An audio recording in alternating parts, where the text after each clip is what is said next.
کا نغمہ ہی بھول گئی، امت اپنا کام بھول گئی، مدت ہوئی صیاد نے چھوڑا بھی تو کیا، تاب پرواز نہیں، راہ چمن یاد نہیں، نہ پرواز کتاب رہی، نہ چمن کا پتہ رہا، نہ گھر کا پتہ رہا، نہ گھروندے اور گھونسلے کی یاد رہی۔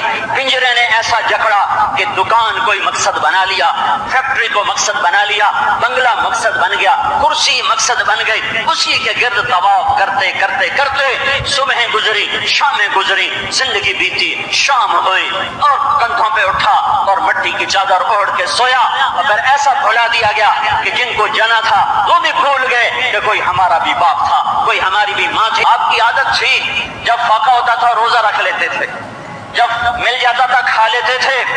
ایک مرتبہ ایسا فاقہ تھا، ایسی بھوک تھی کہ روزے کی ہمت نہیں ہو رہی، تو جس گھر میں تھے پوچھا کھانے کو کچھ ہے کہ یا رسول اللہ کچھ، کہ جاؤ زینب کے پوچھو اس کے گھر میں کچھ ہے، جواب آیا یا رسول اللہ کچھ۔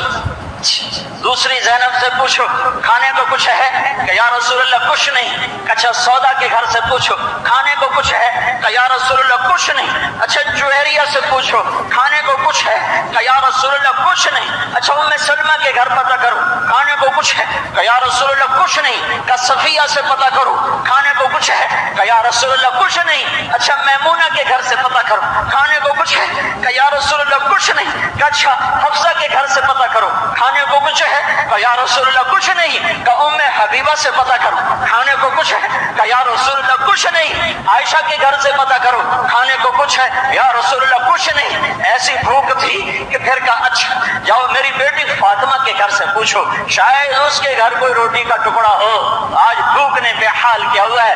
تو بیٹی کے گھر سے بھی جواب